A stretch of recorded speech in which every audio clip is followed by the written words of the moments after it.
विशेष धम्म देशना वर्षावास के मंगल अवसर पर विशेष धम्म देशना आज दिनांक 29 सितंबर 2020 ये धम्म देशना हम मूल रूप से जो पाली त्रिपिटक है, जिस त्रिपिटक में तथागत भगवान बुद्ध की ओरिजिनल वाणी, मूल वाणी संग्रहित है, उन्हीं त्रिपिटक के ग्रंथों के आधार पर ये धम्म देशना हम देते हैं। पाली त्रिपिटक का जो एक ग्रंथ है अंगुत्तर निकाय, उस अंगुत्तर निकाय के कुछ सूत्र पर आज हम चर्चा करेंगे।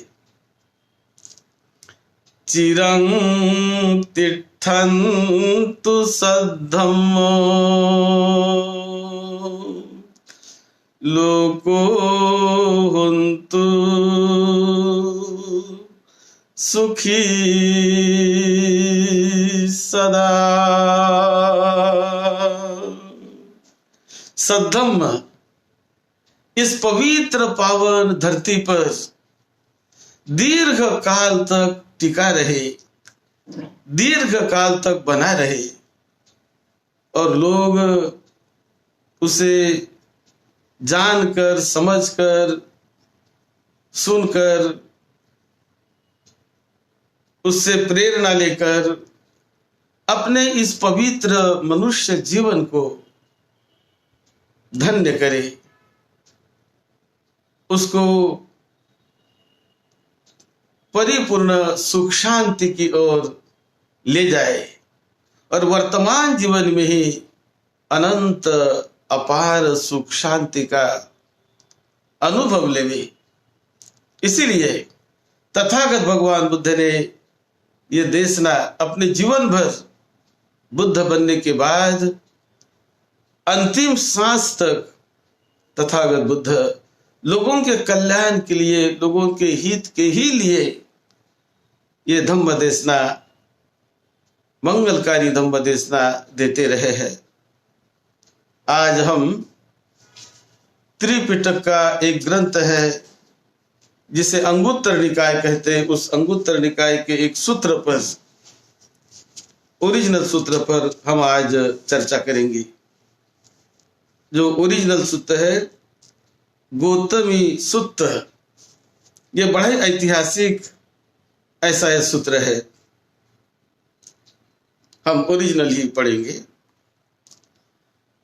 एकं समयं भगवा शक्येषु विहरति कपिलवत्थुस्मि निग्रोधारामे अथको महाप्रजापति गौतमी येन भगवा तेनुपसंकमी उपसंकमित्वा भगवन्तं अभिवादित्वा एकमन्तं 88 एकमन्तं ठिताको महाप्रजापति गौतमी भगवन्तं एतदवोच साधु भन्ते लभेय मातु गामो तथागतपवेदिते धम्म विनये अगारस्मा अनगारियं पवज्जन्ति। ये बहुत ही महत्वपूर्ण ऐसा ऐतिहासिक सूत्र है। एक समय तथागत भगवान बुद्ध कपिल वस्तु के निग्रोधाराम में विहार कर रहे थे। कपिल वस्तु उनकी वो मूल नगरी थी जहां से उन्होंने गृह त्याग किया था। और बुद्ध बनने के बाद जब वो आए तो कपिल वस्तु के शाप के लोगों ने निग्रोधाराम करके बड़ा अच्छा विहार सभी भिक्षुओं के रहने के लिए बना दिया, जहां हजारों भिक्षु एक साथ रह सकते थे। तो एक बार तथागत भगवान बुद्ध इस निग्रोधाराम में वो विहार करते थे बड़े भिक्षु संघ के साथ।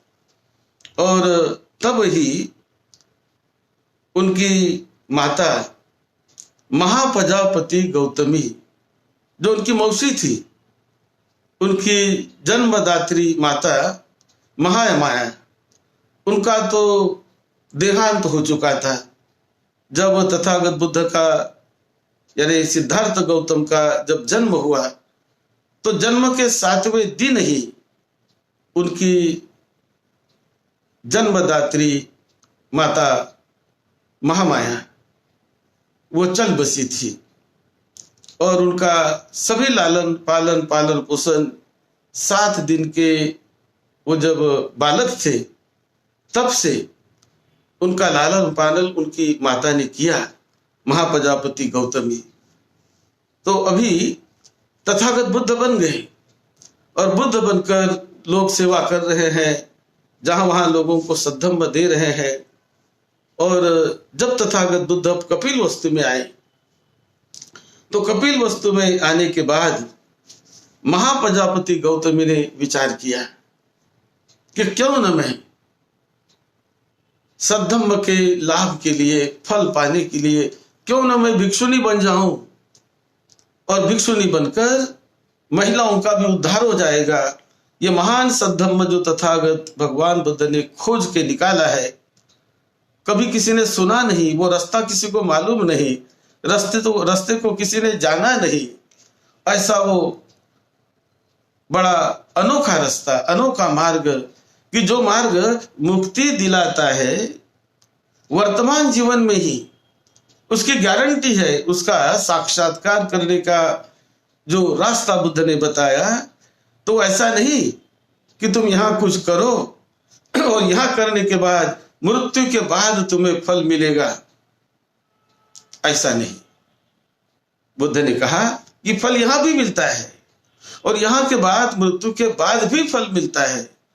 इस प्रकार दोनों प्रकार के फल वर्तमान में दिलाने वाला ऐसा ये जो महान अनोखा मार्ग तथागत बुद्ध ने खोज निकाला, और इस पर लाखों करोड़ों लोग उस रास्ते पर चलकर अपना कल्याण कर रहे थे।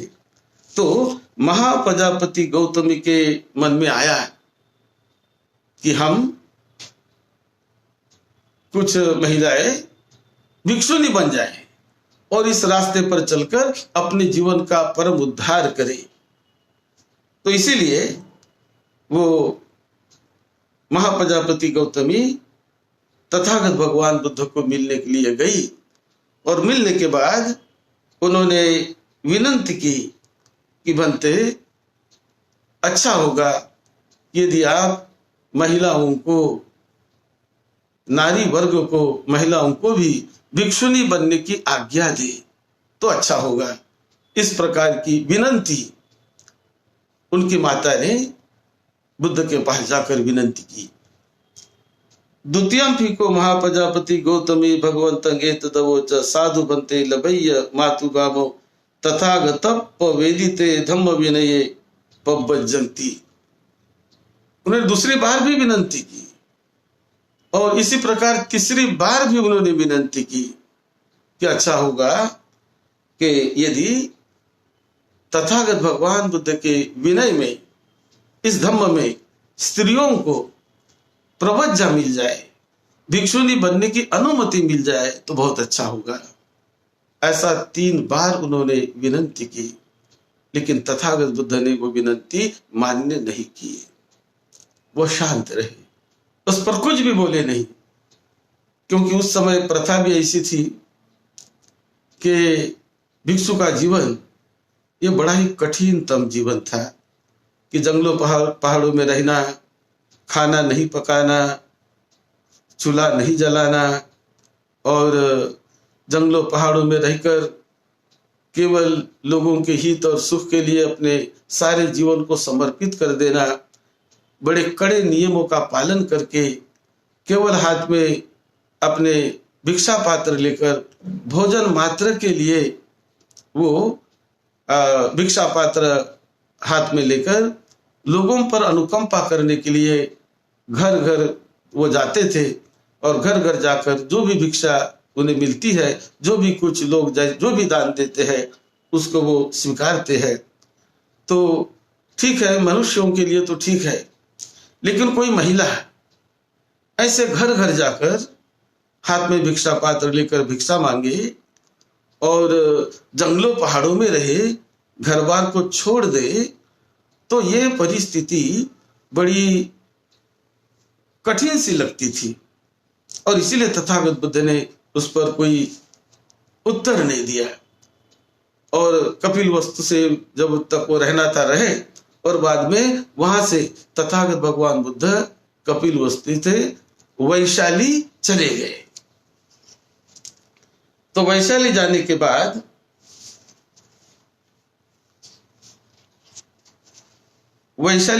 बाद जो महाप्रजापति गौतमी है वो तो कुछ महीनों के बाद और बाद में अब तो बड़ी संख्या में उन्होंने महिलाओं को इकट्ठा किया। शाक्य महिलाएं, उनकी जो सभी कुछ रिश्ते में भी थी और कपिल वस्तु की सभी महिलाएं थी, तो उनकी प्रमुख बनी महाप्रजापति गौतमी। और उन्होंने अभी इंतजार भी नहीं किया, उनका ऐसा लगा कि बुद्ध तो नहीं मान रहे हैं लेकिन उन्हें मनाना पड़ेगा, ऐसा सोचकर अनुपुब्बेन चारिकं चरमानो येन वैशाली तदवसरी तत्र सुदं भगवा वैशालियं विहरति महावने कुटागार शालायं अथको महाप्रजापति गौतमी केसे छेदा पित्वा कासायानि वत्थानि आच्छादित्वा संबहुलानि साकियानि ही सद्दिं येन वैशाली तेन पक्कामि। तो अभी क्या किया महाप्रजापति गौतमी ने कि उन्होंने कुछ शाक्य स्त्रियों को, महिलाओं को अपने साथ ले लिया और अपने केस मुड़वा लिए, सिर के केस सभी निकाल दिए।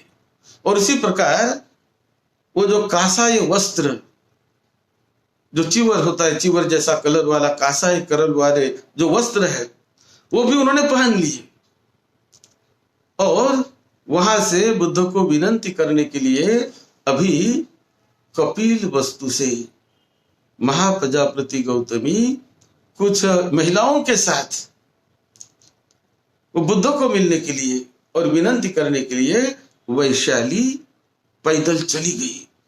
बहुत दिन लगे उनको जाने के लिए, कई दिन लगे, लेकिन वो एक पूरा संघ के साथ, यानी पूरी मंडली महिलाओं की, वो वहां से पैदल निकलकर वैशाली, जहां तथागत बुद्ध वैशाली के कुटागार शाला नाम के विहार में बुद्ध वास्तव में करते थे, तो वहां जाकर विहार के गेट पर, जो कुटागार शाला का जो विहार था, उस विहार के गेट पर जाकर ये सारी महिलाएं, 50 महिलाएं वहां पर सभी खड़ी है, गेट पर ही खड़ी रही।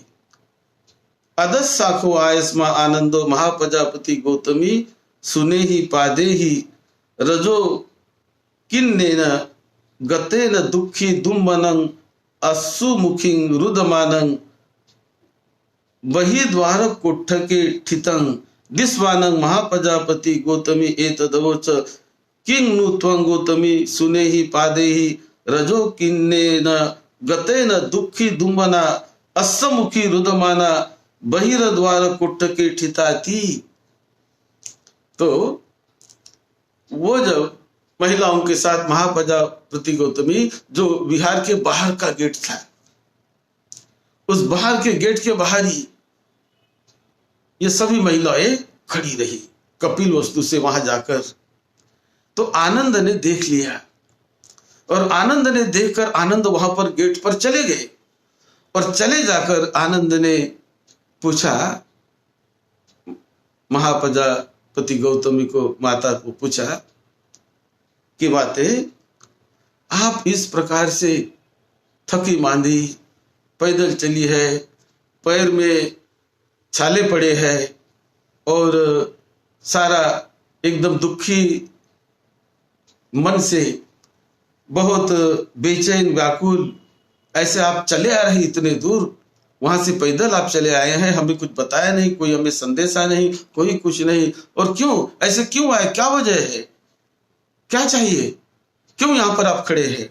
वो अंदर भी नहीं गई, एकदम गेट के बाहर ही वो खड़ी है सभी महिलाओं को लेकर।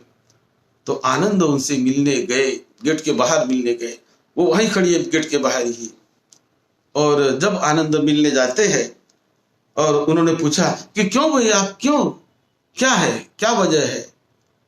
तो उन्होंने कहा कि हम भिक्षुनी बनना चाहते हैं, हम अनागारिका होना चाहते हैं, घर बार छोड़कर हम सद्धम्म के रास्ते पर चलकर अपने जीवन को मंगलमय बनाना चाहते हैं। इस प्रकार उन्होंने आनंद को कह दिया और वहीं रुकी। आनंद ने कहा, माता जी आप यही रुकिए, मैं बुद्ध से जाकर पूछ के आता हूं कि बुद्ध क्या बोलते हैं। वहां तो मना किया था, कुछ महीने पहले आपने पूछा तो मना किया था, अब क्या बोलते हैं, मैं स्वयं जाकर पूछ के आता हूं।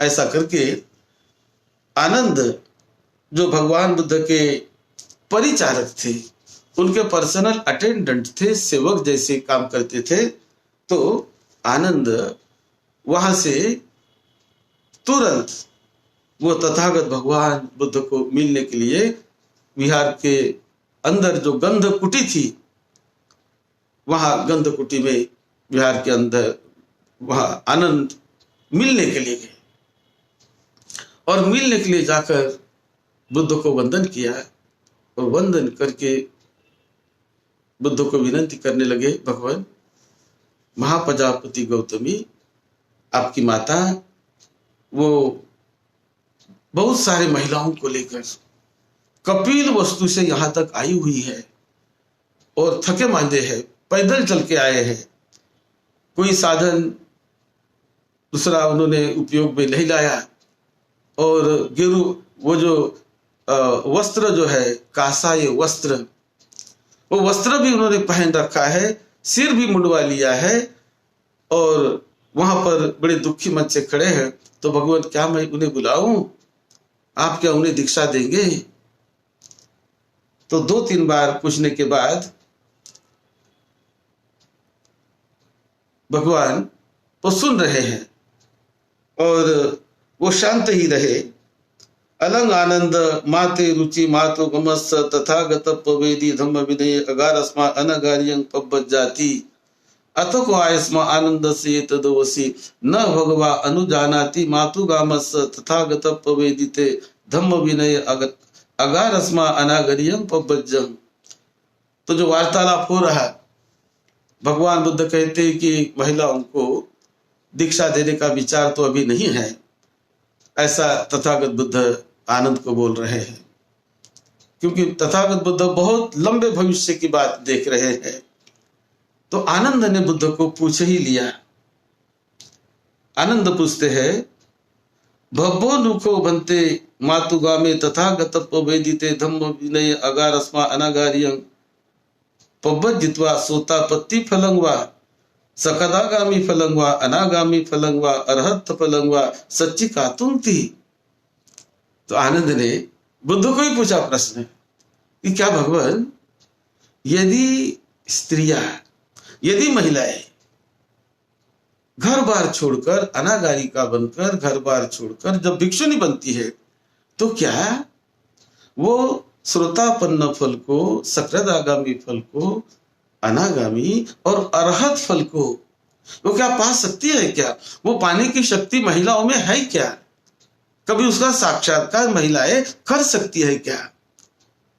ऐसा प्रश्न आनंद ने बुद्ध को पूछ लिया और तब बुद्ध ने उत्तर दिया, भब्बो आनंद मातुगामे तथागत वेदिते धम्म विनय अगारस्मा अनागार्यं अनागामी फलंग अरहत फलंग की सच्ची कातुन थी।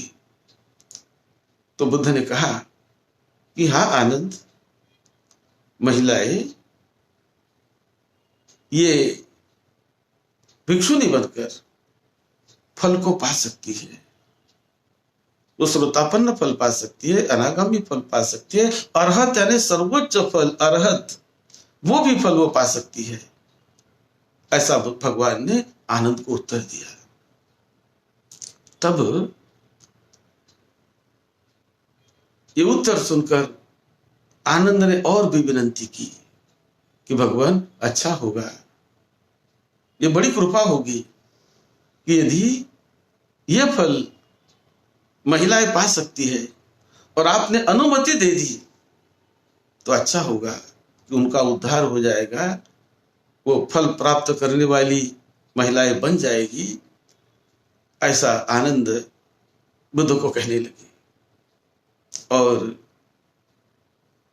फिर बुद्ध ने उनको कहा कि बड़ा कठिन रास्ता है आनंद, यदि ये जो विनय है जो भिक्षु पालन करते हैं वो भी बड़े कठिन है, और उनसे भी अधिक कठिन विनय भिक्षुओं के लिए, उनसे भी अधिक कठिन विनय है, तो इसका क्या पालन ये कर पाएंगी क्या? आप पूछ क्या हो, ये पालन करेंगी क्या?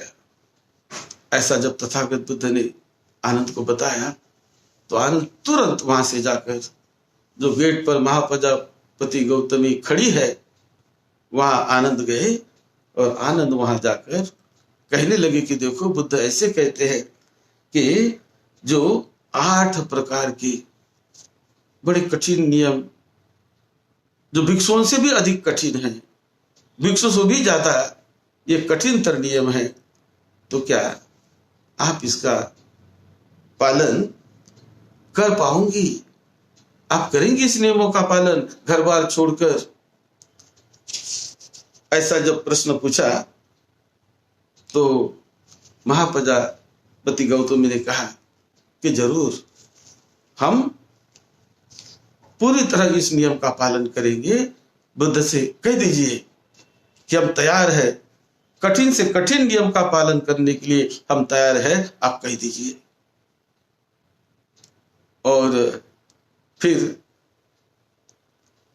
उन्होंने मान्य किया, और मान्य करने के बाद आनंद उनको अपने साथ ले गए, और अपने साथ ले जाकर उन्होंने कहा, नियम बताया कि ऐसे कड़े नियम हैं, इन कड़े नियमों को आपको पालन करना पड़ेगा।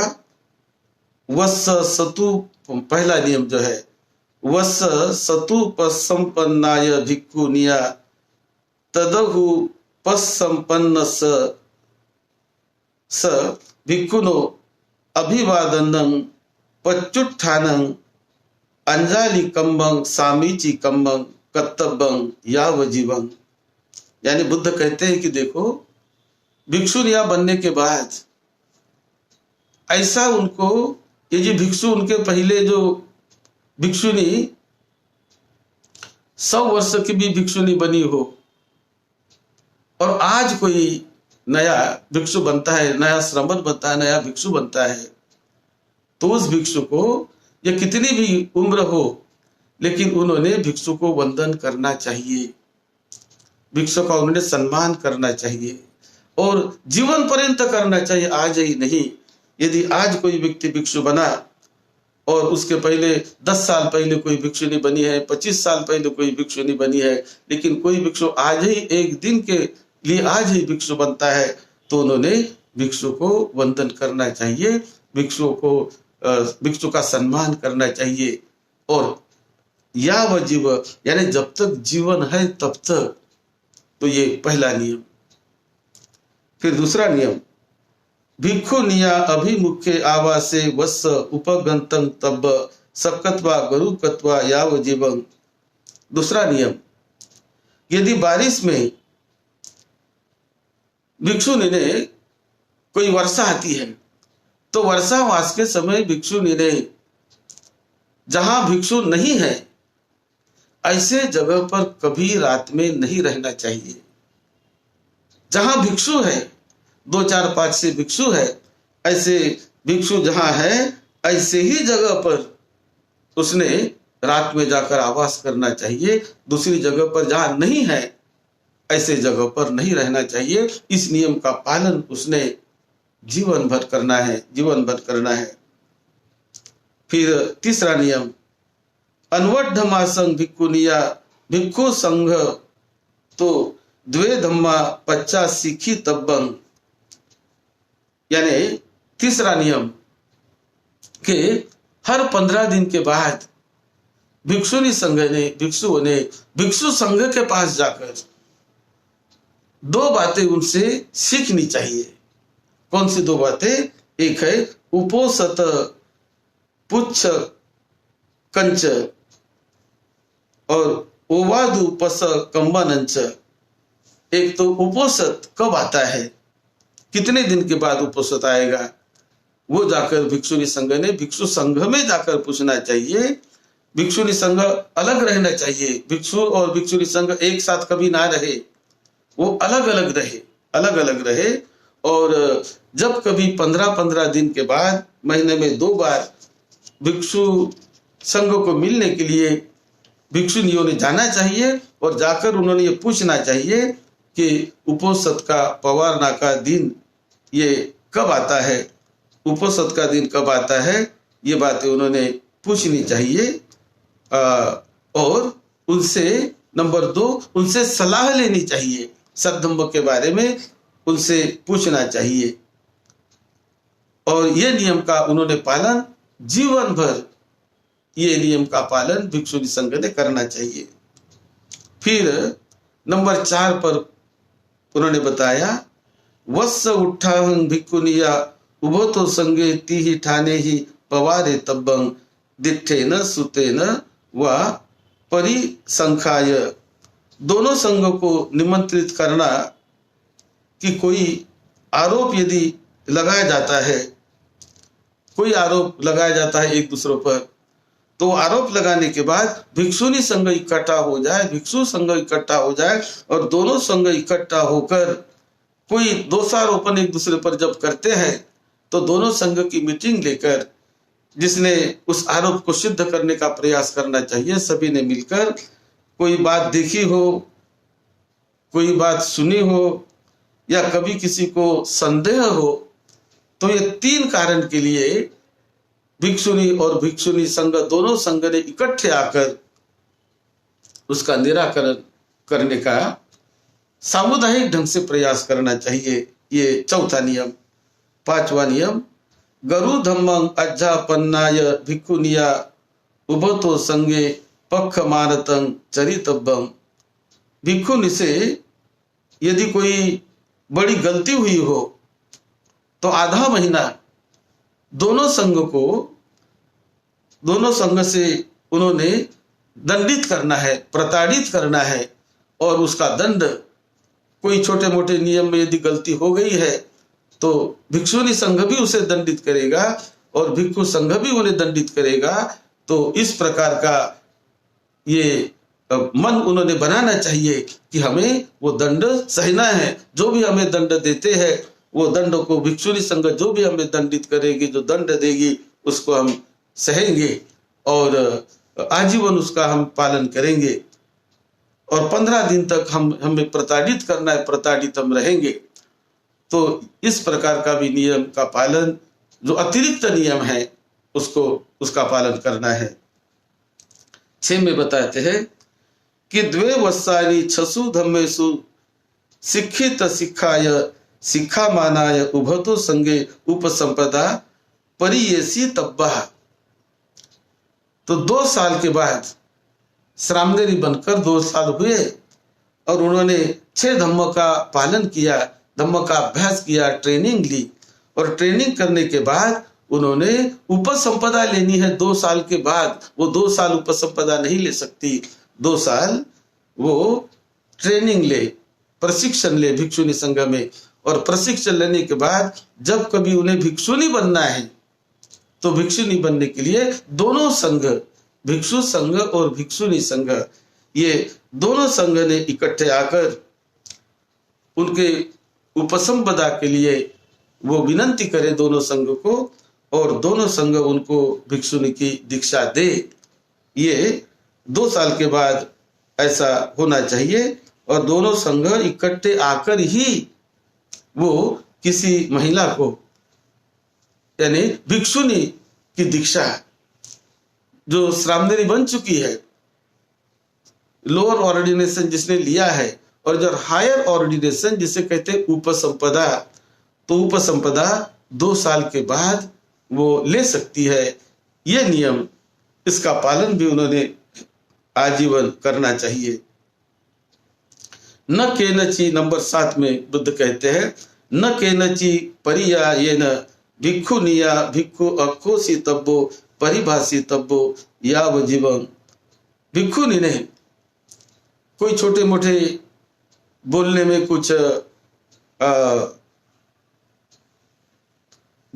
कुछ मन मुटाव हो जाए तो कभी भी भिक्षुनी ने भिक्षु के प्रति कभी बुरा भला नहीं कहना चाहिए, कभी उन्हें गाली गलौज नहीं करना चाहिए। भिक्षु का जो सम्मान है तो वो सम्मान भिक्षु ने रखना चाहिए। भिक्षु ने कभी बुरे शब्द, कभी गाली के शब्द भिक्षुओं के प्रति, भिक्षु संघ के प्रति कभी ऐसे शब्द नहीं निकालने चाहिए। भिक्षु संघ का आदर और सम्मान जीवन भर उसने करना चाहिए। ये 7वां नियम है।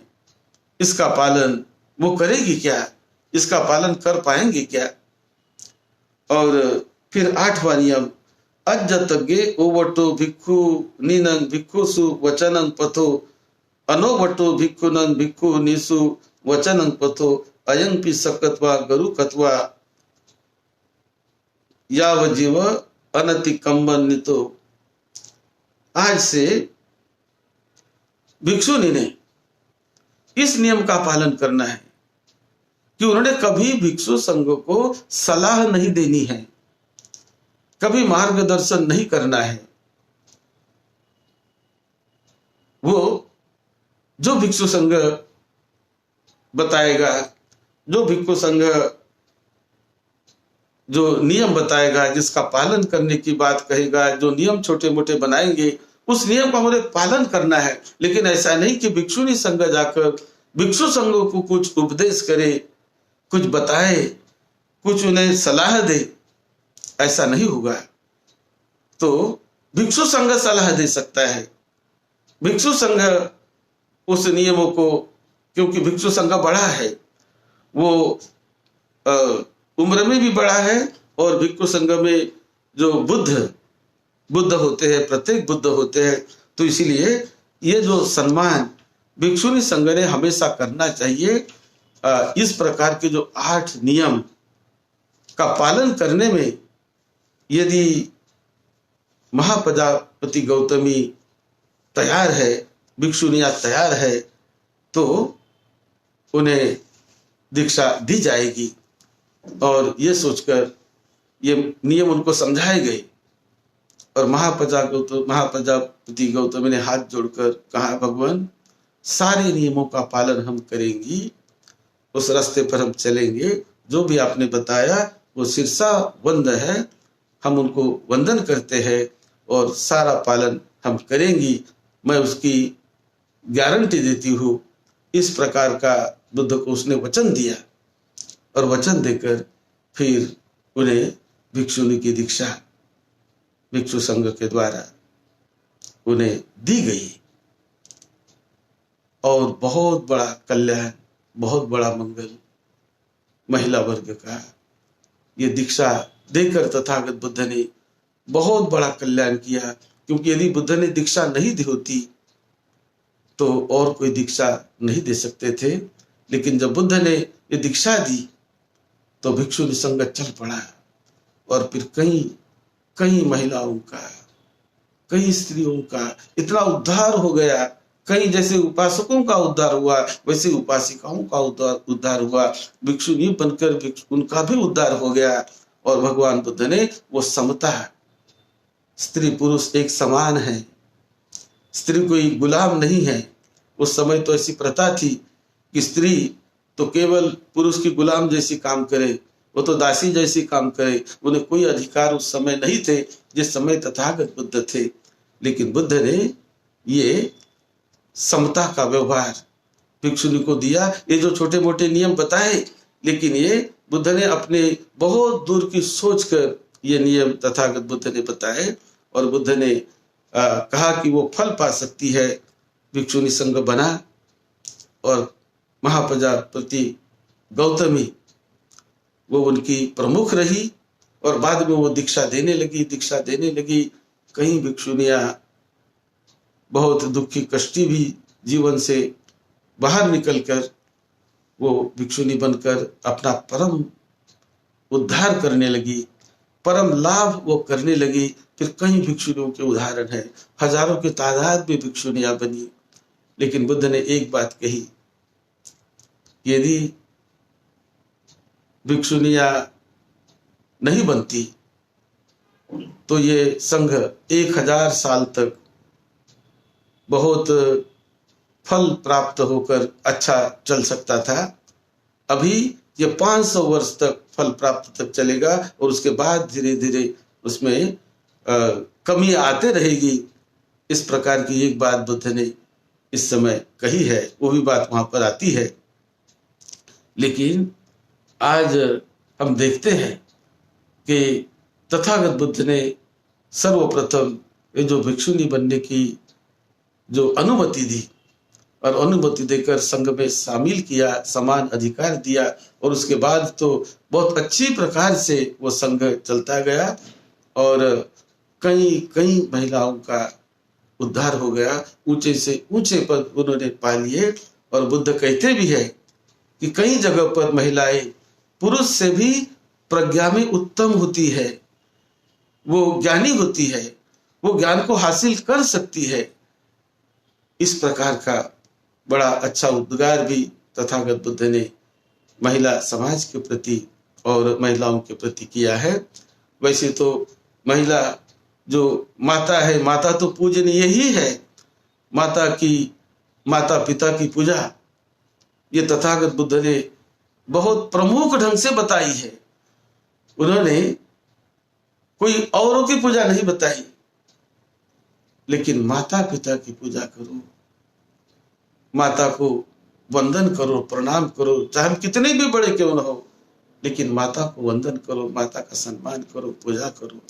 ये बात तथागत बुद्ध ने बताई और ये ऐतिहासिक है कि जब बुद्ध ने वो अनुमति दे दी और उसके बाद भिक्षुनी संघ चल पड़ा और बाद में बहुत अच्छी तरह बढ़ने लगा। जब सम्राट अशोक का काल आया तो सम्राट अशोक ने भी अपनी पुत्री संघमित्रा को भिक्षुनी बनाया और उनके द्वारा भिक्षुनी संघ स्थापित हुआ श्रीलंका में उसे भेजा और वहां भी संघ स्थापित हुआ। इस प्रकार कई देशों में भिक्षुनियां यहाँ से वहां से वहां जाते रही।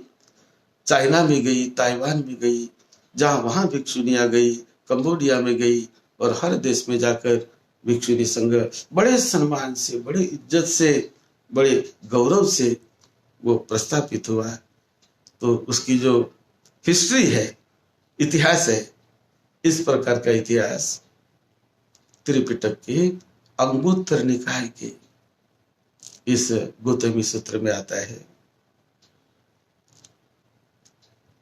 और बुद्ध ने ये बहुत ही अच्छा काम किया और आज हम देखते हैं कि महिलाएं कितनी अच्छे जगह पर काम कर सकती है और कोई भी ऐसा काम नहीं कि जो नहीं कर सकती।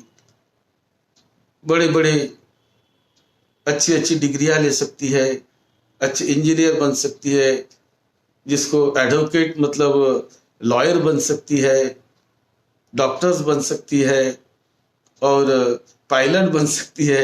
हर चीज, ऐसी कोई भी चीज नहीं कि जो महिलाएं नहीं कर सके, ऐसा कोई चीज नहीं है, वो सब कुछ कर सकती है।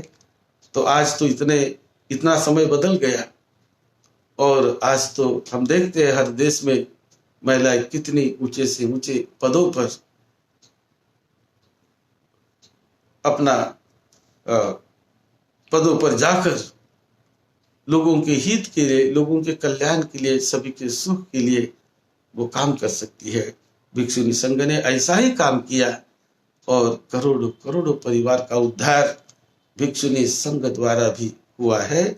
तो भिक्षुणी संघ की निर्मिति इस प्रकार से हुई। आप सबको निरोगत्व मिले, लंबी उम्र मिले, ये मानवीय जीवन मंगलमय आपका बीतते रहे, सुख शांति मिले, आपके परिवार को, लड़के बच्चों को, सभी को सुख शांति मिले। इस मंगल मैत्री के साथ सद्धम्म की सेवा में, आपकी सेवा में डॉक्टर भदंत राहुल बोधी महाथेरो। आप सबका मंगल हो, सबका मंगल हो।